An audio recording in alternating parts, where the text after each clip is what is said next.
भ्रष्टाचार हो रहा है। किस रूप में हो रहा है? नए नए रूप में हमेशा आपके सामने आता रहा है। पिछले महीने आपने एक एबीजी शिपयार्ड की लूट की कहानी सुनी थी, जिसमें एबीजी शिपयार्ड के प्रमोटर्स ने बैंकों के लगभग 21,000 करोड़ रुपए लूट लिए और उसके खिलाफ एक आईबीसी यानी इंसॉल्वेंसी एंड बैंक्रप्सी कोड के तहत, एक कायदे के तहत कार्रवाई होती रही। जब हम लोगों ने मुद्दा उठाया तब प्रमोटर्स के खिलाफ कुछ कार्रवाई भी, वरना प्रमोटर्स को छोड़ दिया गया था। बिल्कुल उसी तरीके का एक केस आपके सामने लेके आया हूं, नया केस जो लोगों की आंखों से ओझल है और जिसमें प्रमोटर्स ने बहुत बड़ा घोटाला किया है और सरकार ध्यान नहीं दे रही है। उसकी तरफ सरकार का ध्यान आकर्षित करना चाहता हूं। बिल्कुल उसी तरह का एक घोटाला है, वो है Amtek group of companies. Amtek group of companies ने हिंदुस्तान के सरकारी बैंकों से लगभग 25,000 करोड़ का कर्ज लिया और पूरा कर्ज डुबा दिया और आखिर में डिफॉल्टर घोषित करके बाद में इंसॉल्वेंसी केस में वो शामिल हो जाते हैं।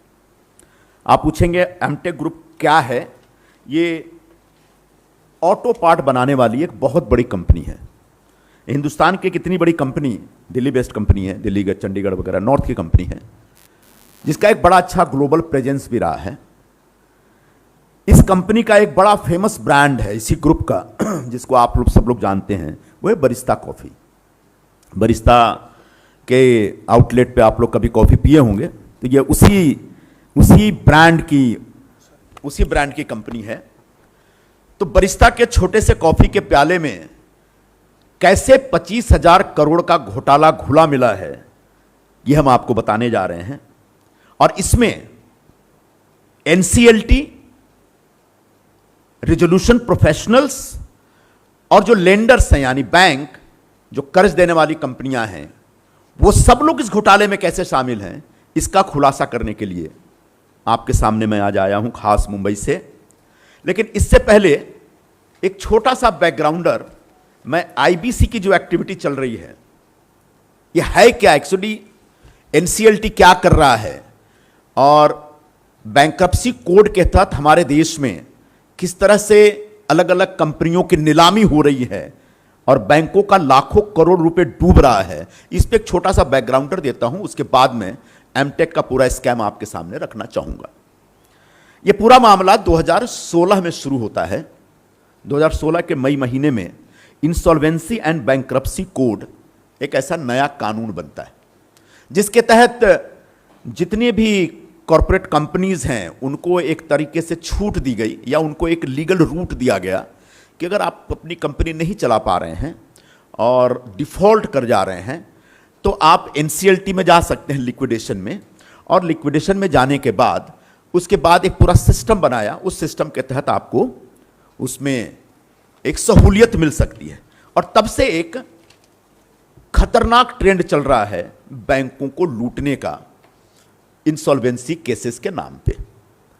तो आईबीसी के तहत एक स्टैट्यूटरी बोर्ड है IBBI, insolvency and bankruptcy board of India. ये एक मेन ताकतवर बॉडी है इस समय, जो कभी बीआईएफआर हुआ करती थी उसी तरीके से आज आईबीबीआर है। तो आईबीबीआर का कहना है कि पिछले साल दिसंबर तक, यानी 2017 से लेकर पिछले साल दिसंबर तक हिंदुस्तान में 4,946 केसेस, इंसॉल्वेंसीज के केसेस एडमिट किए थे बोर्ड ने। यानी पूरे हिंदुस्तान में 4,946 कंपनियां ऐसी थी जो बैंकरप्ट हो गईं पिछले 5 सालों में, 2017 से लेकर के 2021 के दिसंबर महीने तक उन कंपनियों के केसेस एडमिट किए गए। इसमें कितने पैसे बैंक के इन्वॉल्व है, यह कुछ नहीं बताया आईबीबीआई ने। लेकिन आगे जाकर के आईबीबीआई एक और इंफॉर्मेशन शेयर करता है और वो बताता है कि अब तक, यानी पिछले साल दिसंबर महीने तक 457 केसेस इन्होंने रिजॉल्व कर दिए। यानी 457 बैंकरप्ट कंपनियों की जो बैंक्रप्सी है और जो उनका रिजोल्यूशन प्लान था उसको फाइनली एक किनारे पर लगाया गया है।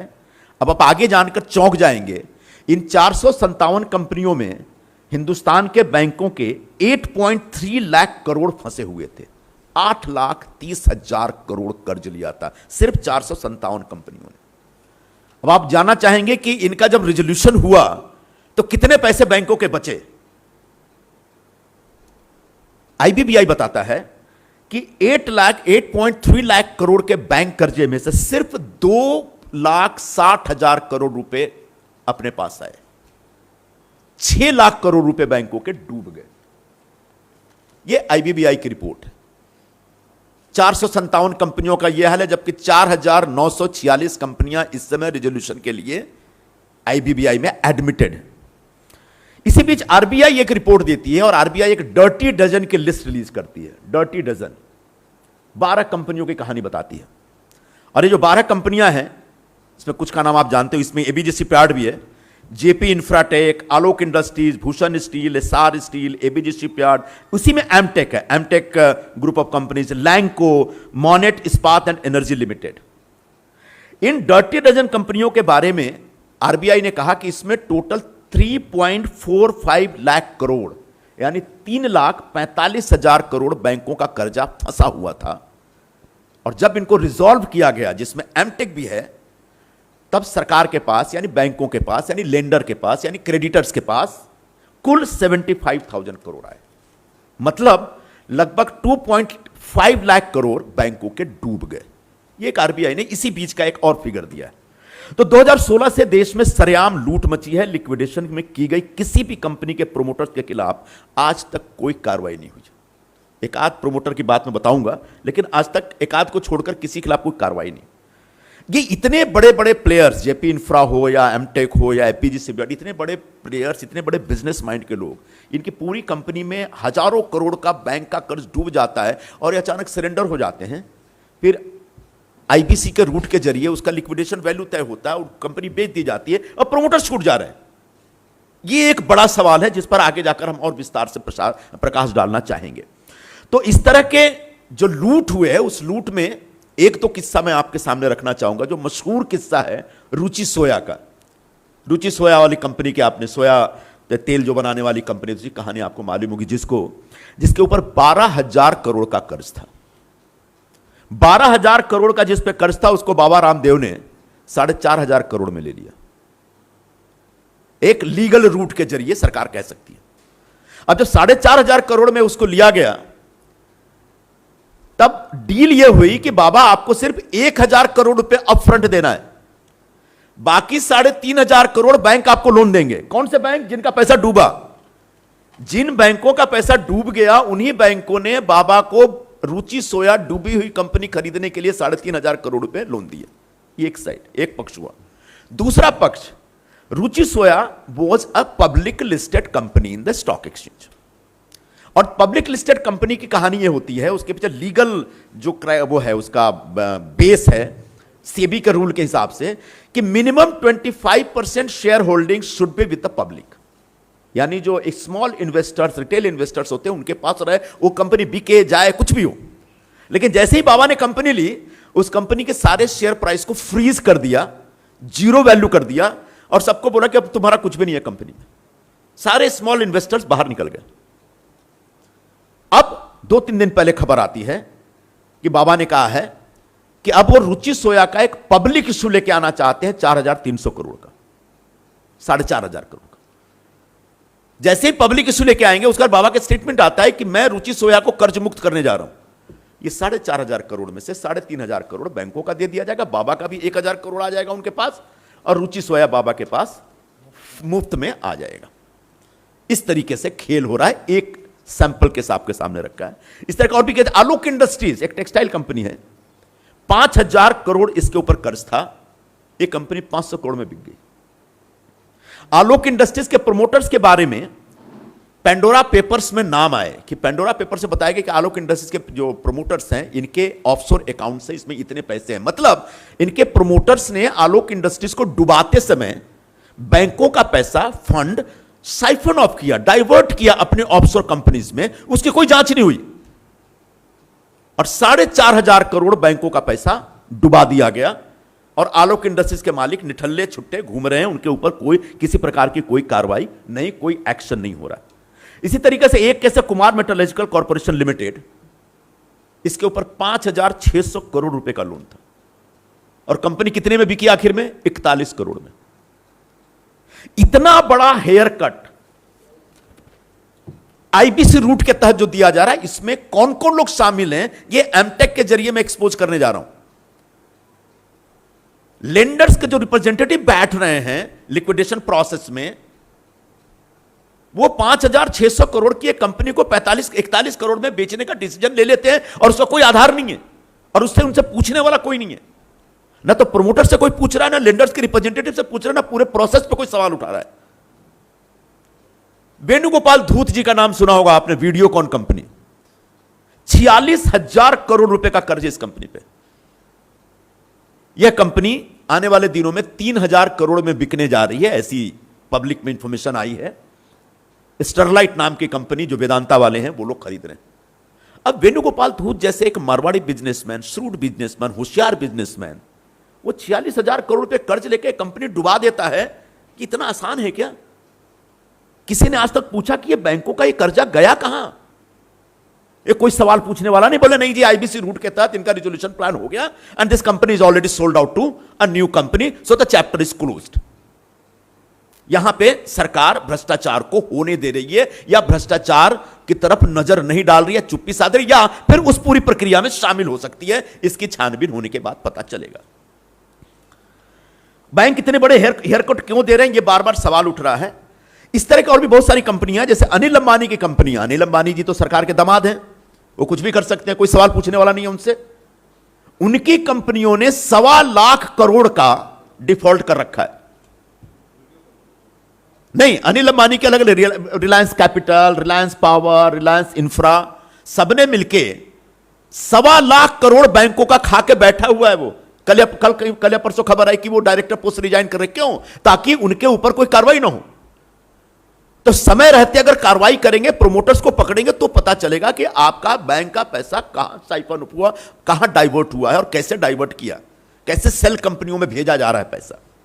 इसी तरह से और भी जेट एयरवेज का नाम सुना होगा आपने, जेट एयरवेज से आपने सफर भी किया होगा। 15,000 करोड़ बैंक का कर्ज था और यह 1,800 या 2,200 में बिक रही है कंपनी। किसी ने आज तक नरेश गोयल से पूछा नहीं कि पैसा गया कहां, क्योंकि वो तो बहुत शार्प बिजनेसमैन थे। एक तो वो तो टिकट सेल करने वाले के एजेंट थे और वहां से इतना बड़ा एयरलाइन खड़ा कर लिया और वो एयरलाइन कंपनी बैठ गई और गोयल जी बैठे हुए मुंबई में आसानी से, आराम से। डीएचएफएल 38,000 करोड़ का बैंक लोन डिफॉल्ट किया, इसके प्रोमोटर्स इस समय जेल में। मैं आभारी हूं, लेकिन किसी दूसरे केस में गए हैं जेल में। हां, आगे जाकर के और कार्रवाई होनी। एचडीआईएल इनके चाचा की कंपनी है, वो भी डिफॉल्ट कर गई है।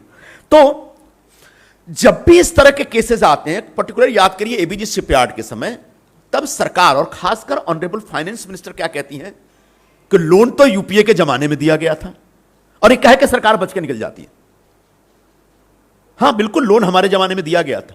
लोन देना, लोन लेना कोई गलती नहीं है, कोई गुनाह नहीं है। यह बैंकों का काम, यह सदियों से यह परंपरा चली आ रही है। यह बिजनेस का एक तरीका है और आगे भी चलता रहेगा। लेकिन लोन लेने के बाद डिफॉल्ट करना, विलफुल डिफॉल्ट करना और जानबूझकर फंड डाइवर्ट करना, यह गुनाह है। और यह पिछले 5-6 वर्षों में खूब हुआ है, बल्कि उससे पहले भी हुआ होगा, और इसकी जांच, इसकी छानबीन नहीं हो रही है। और इस लूट में IBC insolvency and bankruptcy code के तहत जो एक नया तंत्र बना है, यह पूरा तंत्र शामिल है। क्या इस सिस्टम को सरकार का प्रोटेक्शन प्राप्त है या सरकार भी इसमें शामिल है? इस सवाल का जवाब आगे जाकर ढूंढना चाहिए। एमटेक ग्रुप ऑफ कंपनीज का जो सैंपल केस, इसे साबित करने के लिए हम आपके सामने पेश कर रहे हैं। अब एमटेक ग्रुप का केस हम आपके सामने रखें। समझ में आ रहा है जो बोल रहा हूं? थोड़ा टेक्निकल ज्यादा है, लेकिन मैंने जानबूझ के बहुत सिंप्लीफाई करने की कोशिश कर रहा हूं। सॉरी। तो आईबीसी के तहत जो इंसॉल्वेंसी बैंक्रप्सी कोड जो कायदा बना 2016 में मोदी सरकार ने बनाया, उसके तहत जो बैंक्रप्ट कंपनियां, उनको रिवाइव करने, उनको सेल करने का एक सिस्टम तैयार किया। उसके तहत तीन नई ताकतें तैयार की गई, तीन नए शक्ति केंद्र बने। पहला शक्ति केंद्र था एनसीएलटी, है नेशनल कंपनी लॉ ट्रिब्यूनल। जैसे कोई प्रोमोटर बोलता है मैं कंपनी नहीं चला पा रहा हूं, एनसीएलटी में जाता अपना एप्लीकेशन लेके, यानी कंपनी लिक्विडेशन में चली गई। अब एनसीएलटी इतना पावरफुल हो गया है, एनसीएलटी में इतना करप्शन हो रहा है, एनसीएलटी के दलाल दिल्ली से लेकर मुंबई, मुंबई से लेकर चंडीगढ़ तक इतने बड़े पैमाने पे घूम रहे हैं कि जी आपका कंपनी बचाना है, जी आपको सस्ते में दिलाना, हम करके देते। एक शक्ति केंद्र भ्रष्टाचार का। दूसरा, इसके अंदर एक आरपी अपॉइंट होता है। आरपी क्या है मैं बताना चाहूंगा, इसको बोलते हैं रिजोल्यूशन प्रोफेशनल। जैसे ही कंपनी लिक्विडेशन में जाती है, एनसीएलटी एक किसी ऑडिटर को या चार्टर्ड अकाउंटेंट को या ऑडिट फर्म को अपॉइंट करती है रिजोल्यूशन प्रोफेशनल। मतलब इस कंपनी का पूरा लिक्विडेशन का वैल्यूएशन तय करने की जिम्मेदारी आपकी है। वो कंपनी लिक्विडेशन वो कंपनी उस लिक्विडेशन का वैल्यूएशन तय करती है, लिक्विडेशन वाली कंपनी का वैल्यूएशन तय करती है। अब ये आरपी एक नया शक्ति केंद्र है। जैसे लिक्विडेशन है, पूरी company is taken over by RP, he is the owner of the company. पूरा ट्रांजैक्शन वो देखेगा, उस कंपनी को किस भाव पे बेचना है, कितना हेयर कट देना है, वो आरपी तय करता है। वो एक इंसान है, वो एक ऑडिटर है, वो एक चार्टर्ड अकाउंटेंट। तीसरा शक्ति केंद्र जो ज्यादा खतरनाक है वो है सीओसी। सीओसी यानी कमिटी ऑफ क्रेडिटर्स। इसमें बैंकों, जिन बैंकों का कर्जा डूबा, उन बैंकों के रिप्रेजेंटेटिव सीओसी में बैठते हैं। तो आरपी एक प्लान बनाता है, रिजोल्यूशन प्लान बनाता है और सीओसी में देता है, और सीओसी जब तक उसको ओके नहीं बोलेगा तब तक वो प्रपोजल एनसीएलटी में नहीं जाएगा। जब एनसीएलटी में जाएगा, एनसीएलटी ने ठप्पा मार दिया, कंपनी बिक गई। अब सीओसी तय करता है कितना हेयर कट देना है, यानी कितना कर्जा छोड़ना है। अब मैं मान लीजिए बैंक हूं, मैंने कर्ज दिया है, तो मैं अपना कर्ज ज्यादा से ज्यादा वसूलने की कोशिश करूंगा, लेकिन आरपी एक प्लान लेके आता है और सीओसी यानी बैंकों के रिप्रेजेंटेटिव जो कमेटी में बैठे हुए हैं, वो बगैर किसी उसके क्राइटेरिया के, जो मन में आता है, जिसको जो अप्रोच हो, जिसका जो प्रेशर हो, उस हिसाब से कर्ज को माफ कर दिया जा रहा है। तो ये तीन शक्ति केंद्र आईबीसी रूट के तहत काम कर रहे हैं। और इन तीन शक्ति केंद्रों ने कैसे एमटेक को लूटा या एमटेक के प्रोमोटर्स को कैसे बचाया, संभाला, अब यहां पे मैं आ रहा हूं, बस थोड़ा और टाइम लूंगा। एमटेक ग्रुप ऑफ कंपनीज की टोटल बोरोविंग्स है 25,000 करोड़। इसमें एक कंपनी है इनकी एमटेक ऑटो 12,500 करोड़, दूसरी कंपनी है इनकी कैस्टेक 7,500 करोड़, तीसरी कंपनी है मेटालिस्ट 3,500 करोड़, और एक चौथी कंपनी है एआरजीएल एंड अदर्स 1,500 करोड़। 2017 में एमटेक ऑटो इंसॉल्वेंसी में गई, यानी 2017 में एमटेक ऑटो ने एनसीएलटी को एप्लीकेशन दिया कि साहब हम डूब गए हैं, हमको हमारी रक्षा करो। तो जैसे ही इसको बोलते हैं इंसॉल्वेंसी में जाना, कंपनी बैंकरप्ट हो गई तो इंसॉल्वेंसी प्रोसेस में जा रही, यानी इंसॉल्वेंसी केस बन गई। तो जैसे एनसीएलटी में केस गया तो एनसीएलटी एक आरपीओ अपॉइंट करता है, यानी रिजोल्यूशन प्रोफेशनल अपॉइंट करता है। यहां पे जो रिजोल्यूशन प्रोफेशनल अपॉइंट किए गए, उनका नाम है दिनकर वेंकट सुब्रमण्यम। ये basically Ernst and young EY audit firm के पार्टनर भी हैं और इंडिया बेस्ड एक बड़े ऑडिटर या चार्टर्ड अकाउंटेंट कह सकते हैं ये हैं। तो इनको सबसे पहले एमटेक ऑटो के 12,500 करोड़ के डिफॉल्ट का पूरा केस इनको हैंडओवर किया जाता है कि इसको आप सॉल्व करिए, इसका रिजोल्यूशन प्लान दीजिए। 2018 आते आते एमटेक ग्रुप की जो बाकी कंपनियां वो भी डिफॉल्ट कर जाती हैं, कि सब एक दूसरे से कनेक्टेड है। इसका भी डिटेल है हमारे पास कैसे कनेक्टेड है सब। तो कैस्टेक्स, मेटालिस्ट और ARGL went into insolvency and same RPA is appointed. यहां से भ्रष्टाचार शुरू होता है। एक कंपनी का अगर एक रिजोल्यूशन प्लानर है तो सेम प्लानर, सेम प्रोफेशनल दूसरी कंपनी को नहीं देना चाहिए था, ताकि एक क्रॉस चेक हो सके। तो एक मिलीभगत करने के हिसाब से उसी दिनकर वेंकट सुब्रमण्यम साहब को चारों कंपनी यानी 25,000 करोड़ का एक रिजोल्यूशन प्लान देने का निर्देश दे दिया गया इनके तरफ से, क्या नाम है, एनसीएलटी की तरफ से। लिक्विडेशन के समय एमटेक ऑटो का टोटल एसेट 15,000 करोड़ था, इसमें से फिक्स्ड एसेट 9,700 करोड़ का था। फिक्स्ड एसेट जिसको कहते हैं फिजिकल प्रेजेंस था जिस एसेट का, वो 9,700 करोड़ था। और इस आधार पर आरपी ने कंपनी का एक लिक्विडेशन वैल्यू तय किया और पोटेंशियल बिडर के साथ इंफॉर्मेशन शेयर की। अब उसकी बिडिंग का प्रोसेस शुरू होता है और इस आधार पर जब पूरा वैल्यूएशन तय किया तो आरपी ने एक वैल्यूएशन बताया कि भाई 4100 करोड़ में पूरा ग्रुप बेचा जा सकता है। दो बिडर आते हैं, 25,000 करोड़ की कंपनी 4100 करोड़ में बेचने की बात होती है। नीलामी की प्रक्रिया शुरू होती है, दो बिडर आते हैं। मार्च 2018 तक दो बिडर आते हैं। एक बिडर है लिबर्टी हाउस ग्रुप और दूसरा बिडर है डेक्कन वैल्यू इन्वेस्टर्स। ये दो बिडर्स आते हैं और दोनों बिडर्स सीओसी से यानी कमिटी ऑफ क्रेडिटर से नेगोशिएशन करना शुरू करते हैं और फाइनली कहीं जाके नेगोशिएशन में वो कामयाब भी हो जाते हैं। ये मार्च 2018 की बात। मार्च 2018 के पहले ठीक उसी टाइम पे आईबीसी का एक रूल है कि जब रिजोल्यूशन प्रोफेशनल किसी कंपनी का लिक्विडेशन का प्रोसेस शुरू करता है, वैल्यूएशन शुरू करता है, तो एक इंडिपेंडेंट ऑडिट फर्म को हायर करता है और उसको बोलता है कि लिक्विडेशन में आने के 2 साल के भीतर इस कंपनी के क्या क्या ट्रांजैक्शन थे उसका रिव्यू करिए, उसको जरा एग्जामिन करिए। तब एक ऑडिट फर्म को अपॉइंट करते हैं, उसका नाम है अर्न्स्ट एंड यंग ईवाई, जो एक इंटरनेशनल फर्म है जिसका इंडिया में भी अपना प्रेजेंस है। इस बीच audit firm Ernst and Young scene में आता है, यहीं से घोटाला एक्सपोज होता है। ईवाई ऑडिट फर्म ने, जो जिसमें आरपी के पार्टनर भी हैं, ईवाई की ऑडिट फर्म और ईवाई की रिपोर्ट आती है फरवरी 2018 में। मार्च में बिडर्स फाइनल हो गए, जबकि फरवरी में ईवाई की एक रिपोर्ट आई है और वो रिपोर्ट बिडर्स को नहीं दिखाई जाती है। यह रिपोर्ट क्योंकि एक्सप्लोसिव थी, इस रिपोर्ट में घोटाला था। इस रिपोर्ट ने एमटेक के प्रोमोटर्स के सारे कारनामों को एक्सपोज किया। इस रिपोर्टर से फाइंड आउट क्या किया, इस रिपोर्ट में क्या फाइंड आउट है? Fixed assets of Amtek were written off. Around 7,000 crore का एसेट राइट ऑफ कर दिया गया। मतलब एक मान लीजिए 500 करोड़ की उनकी एक फैक्ट्री है, तो वो फैक्ट्री किसी सेल कंपनी के नाम पे कर दिया गया, बोला उस बुक में दिखाएगी एक फैक्ट्री हमारे पास नहीं है। यानी रिजोल्यूशन प्रोफेशनल ने 4100 करोड़ जो उसका वैल्यूएशन किया, उसके बाद उसके पास एक रिपोर्ट आती है जिसमें बताया जाता है कि जो तुम जिस आधार पे वैल्यूएशन कर रहे हो वो प्रॉपर्टी तो उसके पास ही नहीं हो, एसेट उसके पास है नहीं।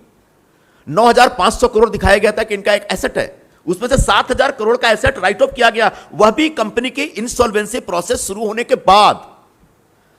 मैंने पहले आपको बताया जब इंसॉल्वेंसी शुरू हो जाती है तो रिजोल्यूशन प्रोफेशनल के पास पूरी कंपनी हाथ में आ जाती है, फिर प्रोमोटर्स के पास कुछ कहने को नहीं रहता। लेकिन तब भी जब एक बार लिक्विडेशन शुरू हो जाता है, कंपनी के सारे एक मेजर 70% से ज्यादा एसेट सेल ऑफ किया जाता है इलीगल तरीके से, सेल कंपनियों के जरिए, सेल कंपनियों के नाम, और आरपी चुप रहता है, तमाशा देखता रहता है। सीओसी की तरफ से कोई रिएक्शन नहीं होता।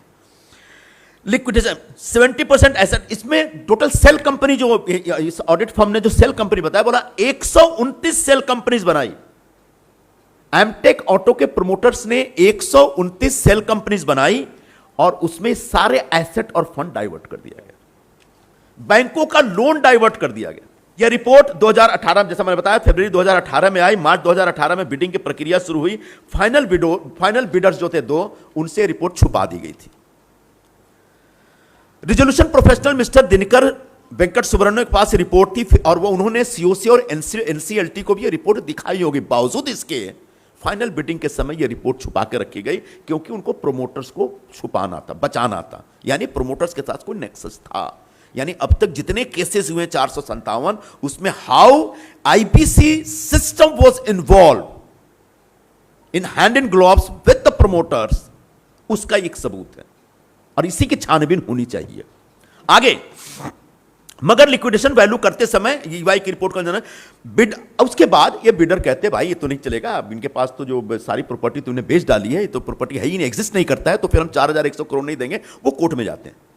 एनसीएलटी में एक अपीलेट अथॉरिटी है, एनसीएएलटी, वहां रिजेक्ट हो जाता है, क्योंकि एनसीएलटी जो करता है उसी को फॉलो करता है एनसीएलटी। वो बाद में सुप्रीम कोर्ट पहुंच जाते हैं। एक लंबी लीगल लड़ाई के बाद सुप्रीम कोर्ट जब मामला पहुंचता है तो सुप्रीम कोर्ट में ईवाई की रिपोर्ट रखी जाती है, एमटेक के सारे काले कारनामों की डिटेल्स दी जाती है, लिक्विडेशन वैल्यू कैसे इन्फ्लेटेड है यह भी बताया जाता है। एमटेक ने बैंकों से जो कर्जा लिया उसमें 12,500 करोड़ कहां गया इसकी कोई जानकारी नहीं मिल रही है, यह भी सुप्रीम कोर्ट को बताया जाता है। 7,500 करोड़ का एसेट चुपके से सेल कंपनियों को बेच दिया गया, यह भी सुप्रीम कोर्ट को बताया जाता है। लेकिन सुप्रीम कोर्ट इन सब बातों का कॉग्निजेंस लिए बगैर सिर्फ कहता है कि फ्रेश बिड कर दीजिए। फ्रेश बिड होता है, 4 नए बिडर्स आते हैं और सीओसी यानी कमिटी ऑफ क्रेडिटर्स फाइनली जो पहले 2 बिडर्स थे उसमें से एक डीबीआई डेक्कन वैल्यू क्रेडिटर्स को 1,500 करोड़ में कंपनी बेच देता है। जिस एमटेक ग्रुप ने 25,000 करोड़ रुपए बैंकों से लिया, वो कंपनी फाइनली 1,500 करोड़ रुपए में बेच दी जाती है।